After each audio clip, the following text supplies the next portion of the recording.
The best part about watching my director's face go completely blank at that board meeting wasn't the job offer sitting in my phone, though $310,000 a year is not something you just ignore. The best part was the 3 seconds of total silence in that room after the CFO slid a printed document across the conference table and said, quietly, "Derek, I've actually had this report since October 14th. That was 6 weeks earlier. 6 weeks before my director stood at that podium and told 14 executives that his team had developed it from scratch. But I'm getting ahead of myself. Let me back up to where this actually started. I'd been with Hartwell Industries for 14 years when all of this happened.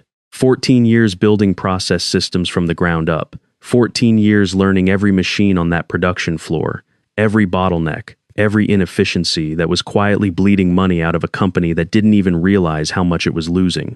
I started as a process technician and worked my way to senior process engineer. No MBA, no fast-track leadership program, just results, year after year, project after project. Hartwell made precision components aerospace, medical devices, defense contractors, good clients, serious margins when things ran right, serious losses when they didn't.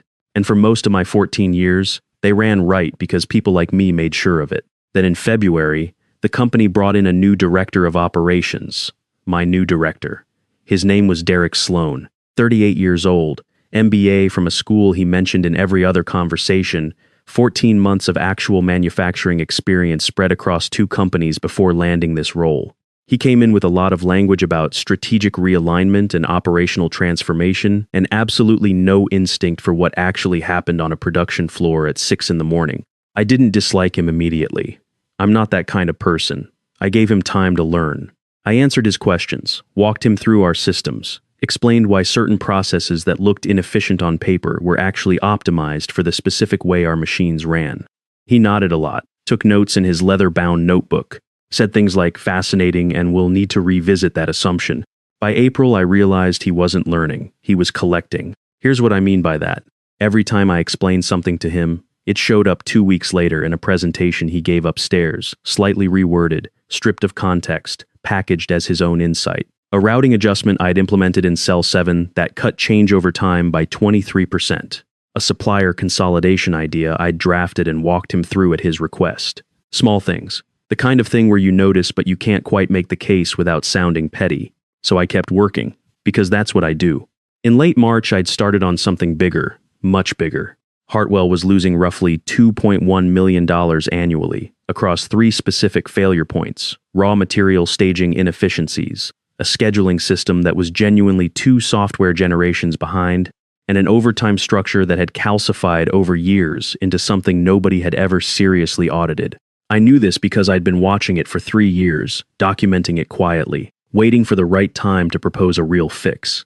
I spent 11 months building out the full analysis, not a PowerPoint deck, an actual engineering document, 47 pages, complete with root cause mapping, implementation timelines, projected savings, broken down by quarter, risk assessment, and 3 case studies from comparable facilities that had run similar transformations. I called it the Hartwell Operational Efficiency Framework.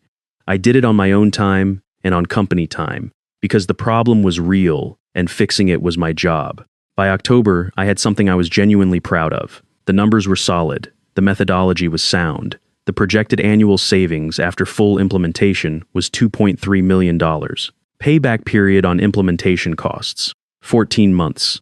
Now, here's where I made a decision that turned out to matter more than anything else in this story. My director had a pattern. Things disappeared into his office and came out different. So before I formally submitted the report through the normal internal process, I did something simple. I sent an email directly to our CFO, a man named Richard Calloway, no relation to the industrial company, I'll mention later, with a 2-page executive summary attached, and a note that said I had a full technical report ready for review at his convenience. I also CC'd our VP of engineering. Then I submitted the full report through normal channels, addressed to my director for internal review before the board presentation scheduled for December. I didn't do this because I suspected specific wrongdoing. I did it because I was a 5-2-year-old engineer who had watched enough things go sideways to understand that protecting your work isn't paranoia. It's professionalism. My director received the report on October 18th. He acknowledged it in a brief reply that said, "Thanks, I'll take a look." That was the last communication I received about it.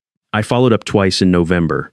Got two vague responses about synthesis and alignment with strategic priorities. I assumed he was incorporating it into a larger presentation. That felt fine. That's how these things work sometimes. The board presentation was scheduled for December 9th, a Tuesday. I was not on the agenda. I found this out when the calendar invite went to the full leadership team, and I saw my name wasn't included. I sent my director a message asking whether he needed me present to walk through the technical components. He replied that he had it covered and that I should keep focusing on floor operations. I sat with that for a day. Then I let it go.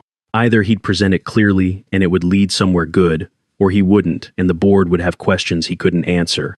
Either way, the work was real and I'd done it and that wasn't going to change. December 9th, I was on the production floor at 7:30 in the morning. We had a line running behind schedule on a defense contractor order, and I was working through a tooling issue in cell 4. My phone was in my pocket. At 9:15, I got a text from our VP of engineering, a woman I'd worked with for 6 years and trusted completely. The text said, "Board meeting started. You need to see what's on that screen." I didn't know what that meant. I finished what I was doing with the tooling issue, made sure the line was stable, and walked toward the main building. What I didn't know yet, what I'd learned in pieces over the next hour was this.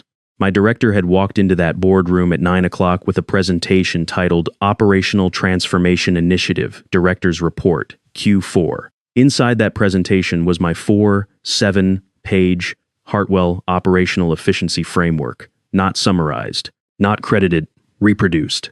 My root cause mapping, my timeline, my numbers, my case studies. The only thing that had changed was the title slide and the removal of my name from every page where I'd originally put it.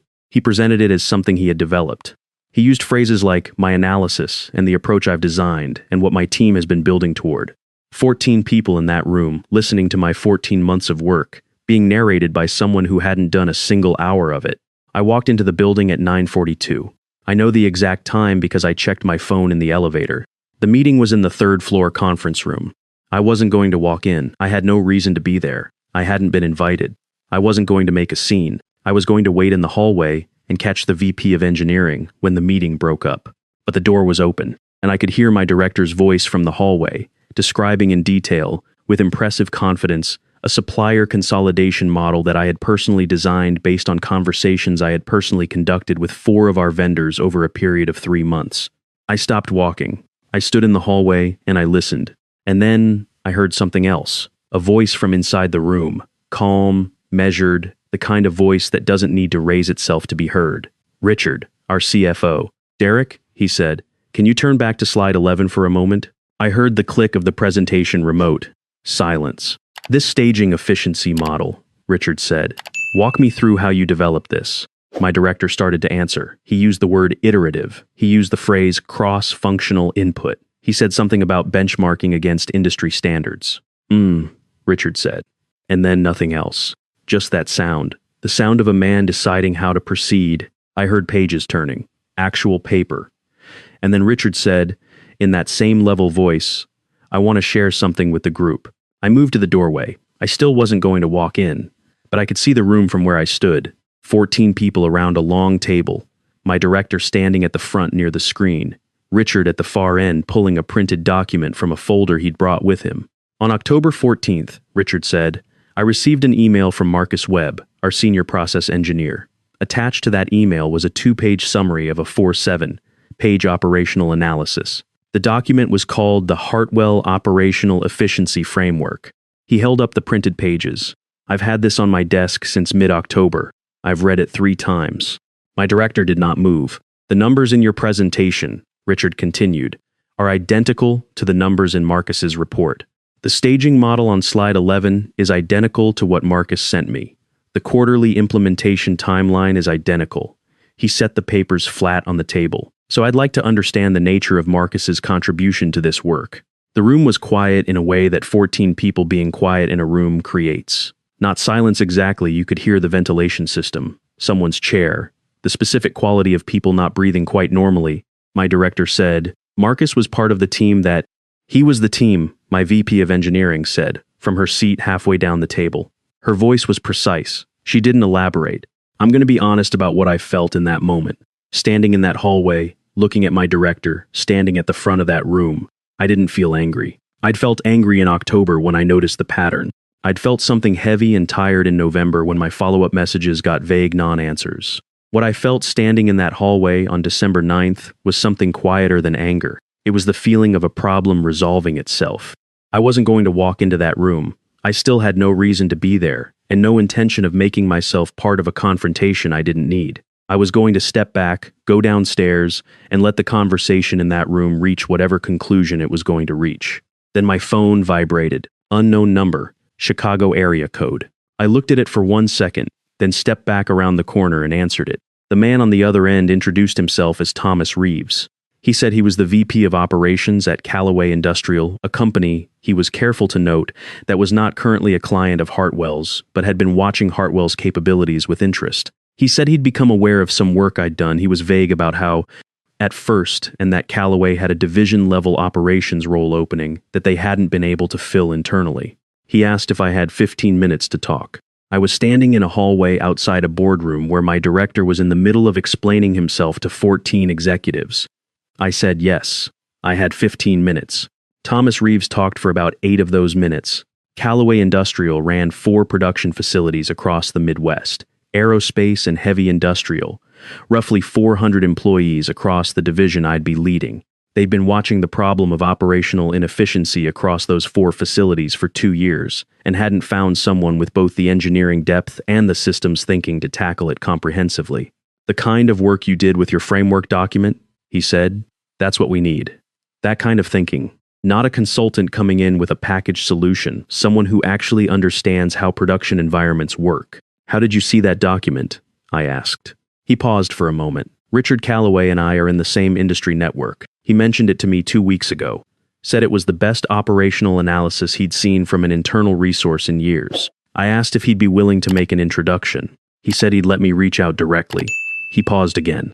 I imagine today's meeting is why Richard wanted me to call this morning, rather than waiting. I thought about Richard, sitting at the end of that conference table, holding my printed document, looking at my director. I thought about the fact that he'd scheduled this call for this morning. I don't know what that man knew or suspected about how December 9th was going to go. I just know that he made sure I had options before I needed them. Thomas Reeves quoted a base salary of $240,000. Benefits package, performance bonus structure, long-term incentive program, relocation assistance if needed. Total first-year compensation in the range of $310,000, depending on performance metrics we'd agree on together. I was 52 years old.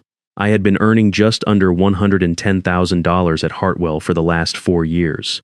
I'm interested, I said. I'd like to know more. We agreed to a formal conversation the following week. I put my phone back in my pocket. From down the hall I could hear the meeting in the boardroom still going on, voices, no longer calm, my director's rising slightly. Richard's not rising at all. I took the stairs back down to the production floor. I want to be clear about something. I did not walk into that boardroom and announce what had just happened. I did not send an email to the executive team. I did not call anyone or text anyone or do anything dramatic. I went back to Cell 4 and made sure the tooling issue was fully resolved and that the defense contractor order was going to hit its ship date. Because here's what 14 years of building things taught me. The work is the work. What someone else does or doesn't do with it doesn't change what the work is. And when you've done real work, the evidence doesn't require you to narrate it. It just sits there, solid, waiting for whoever needs to find it. I heard from my VP of engineering that afternoon. She came to find me on the floor. She said the board meeting had ended with a closed-door conversation between Richard, the CEO, and my director that had lasted 40 minutes. She said nothing further about the outcome of that conversation, and I didn't ask. That wasn't my business. What she said instead was, I want you to know that I've submitted a formal documentation of your contribution to that framework. Your name is on it. It's in your personnel file. I thanked her. You should also know, she said, that Richard asked me to make sure you knew he made that call happen. I nodded. I thought about the fact that Richard Callaway had received my October 14th email, read my document 3 times, and then called Thomas Reeves at Callaway Industrial on my behalf before December 9th, before any of this came to a head. He hadn't waited to see what happened. He decided that the work was good and the person who did it deserved to be in a room that could actually use it. That's a form of respect I don't take lightly. My director was placed on administrative leave the following day.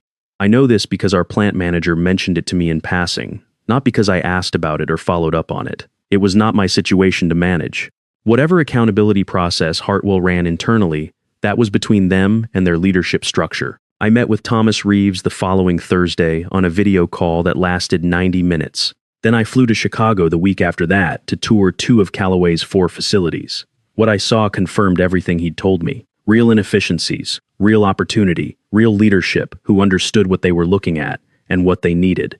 They weren't looking for someone to give them a slide deck. They were looking for someone who could walk a production floor at 6 in the morning and know within an hour where the problems actually lived. I gave Hartwell my resignation on December 22nd. I gave them 6 weeks' notice because that was the right thing to do. I spent those 6 weeks doing my job fully and transitioning my responsibilities properly. Not because I owed them that after what had happened, because that's who I am. My last day at Hartwell was January 31st. On February 3rd, I started at Callaway Industrial. I've been there for 8 months now.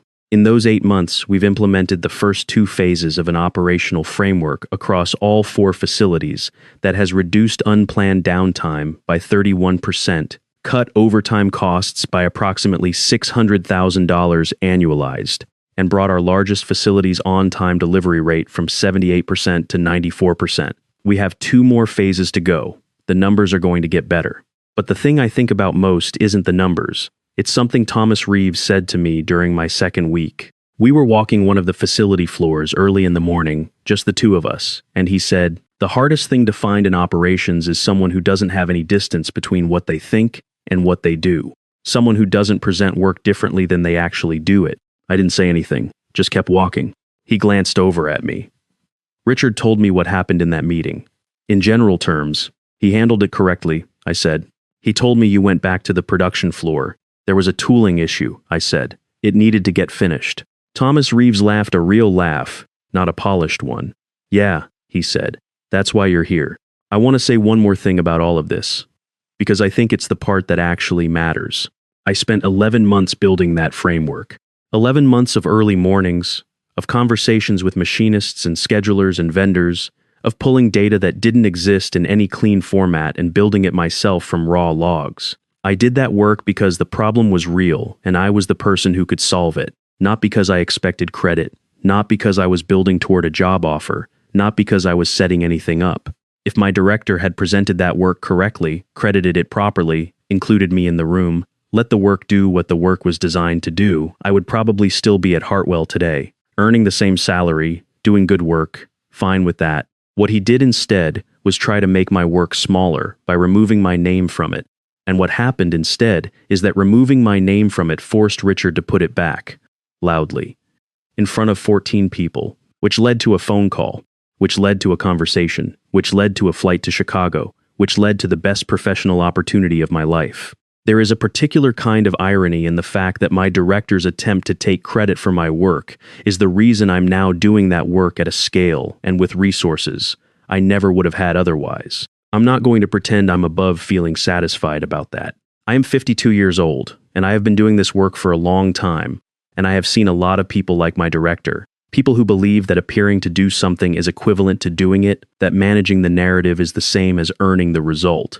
I have watched that approach work, sometimes, for shorter or longer periods. I have watched people ride it to titles and offices and compensation that didn't match what they actually built. But I have also watched, consistently, over 14 years, and now 8 months beyond that, what happens when the work is real.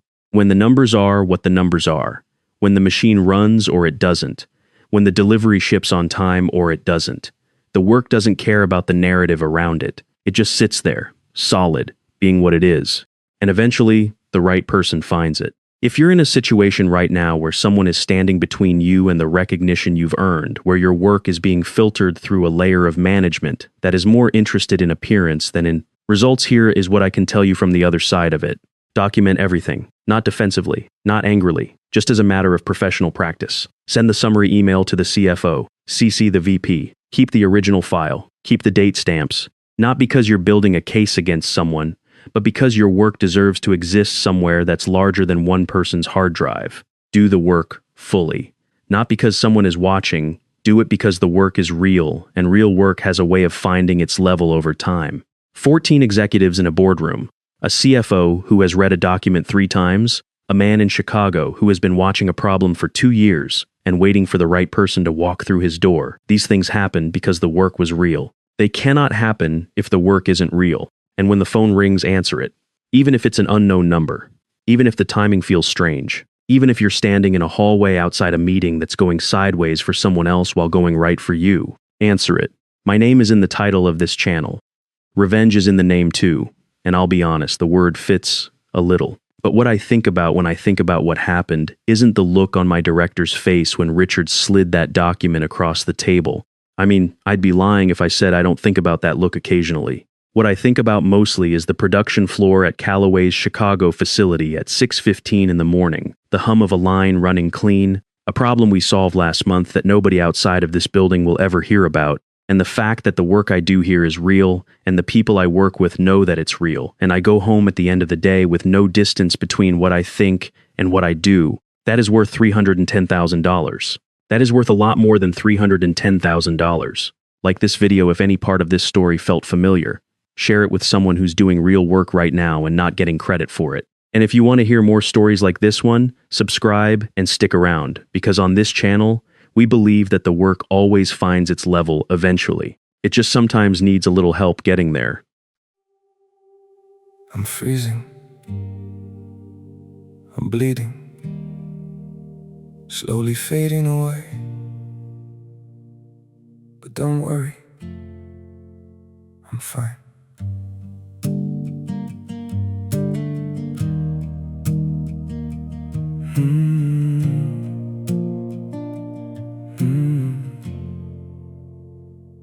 The cold has settled in my heartbeat, like winter living in my veins. Every breath feels numb and fragile. Every smile just hides the pain. I'm breaking quietly in silence, falling slow without a sound. Yet I keep saying I'm okay, while my world burns to the ground. I'm frozen here, I'm bleeding slowly, dying piece by piece inside. But I still whisper, it's alright, just to keep you from goodbye. I'm shattered, love, but don't you worry. I'll pretend till my last breath, even while my soul is fading.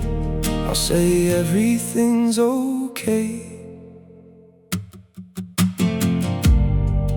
Maybe pain just learned to live here. Maybe sorrow feels like home. So I wear my wounds like armor and survive them all alone. I'm frozen here, I'm bleeding slowly, dying piece by piece inside. But I still whisper, it's alright, just to keep you from goodbye. I'm shattered, love, but don't you worry. I'll pretend till my last breath, even while my soul is fading. I'll say everything's okay. If you ever see me smiling, no, it's just my last defense. 'Cause sometimes love means hiding how much you're suffering. No,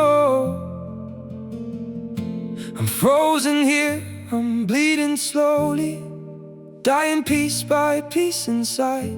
But I still whisper, it's alright, just to keep you from goodbye. I'm shattered, love, but don't you worry.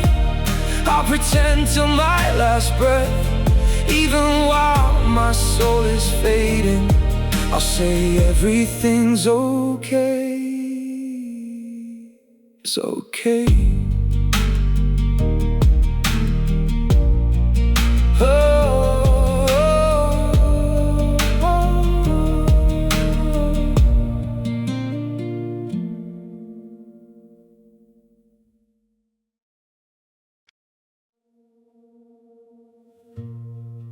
Don't pity me. My heart doesn't need your mercy. can still stand on my own.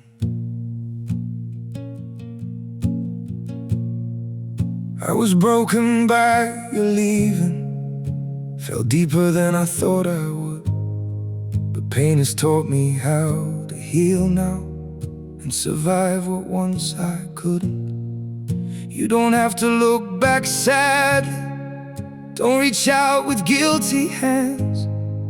What you shattered made me stronger.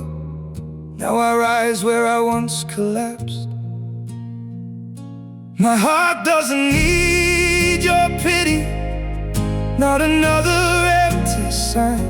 I've got enough strength left within me to rebuild this life of mine. My feet are steady through the sorrow, I can stand through all the pain. You don't have to save me, darling, I'll learn to breathe again. I once begged for your affection, now I've learned my worth in scars. And the man you left in pieces found his own way through the dark. My heart doesn't need your pity, not another empty sign. I've got enough strength left within me to rebuild this life of mine. My feet are steady through the sorrow, I can stand through all the pain. You don't have to save me, darling, I'll learn to breathe again.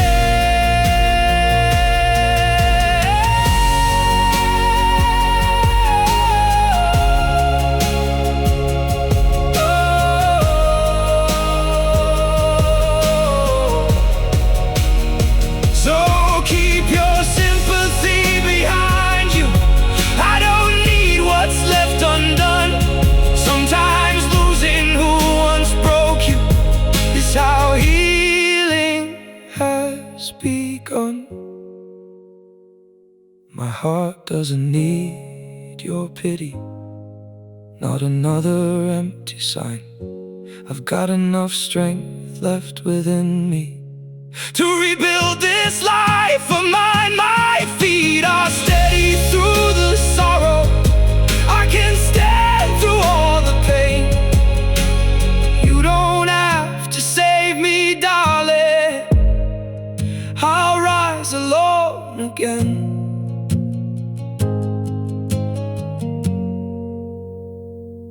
I'll rise alone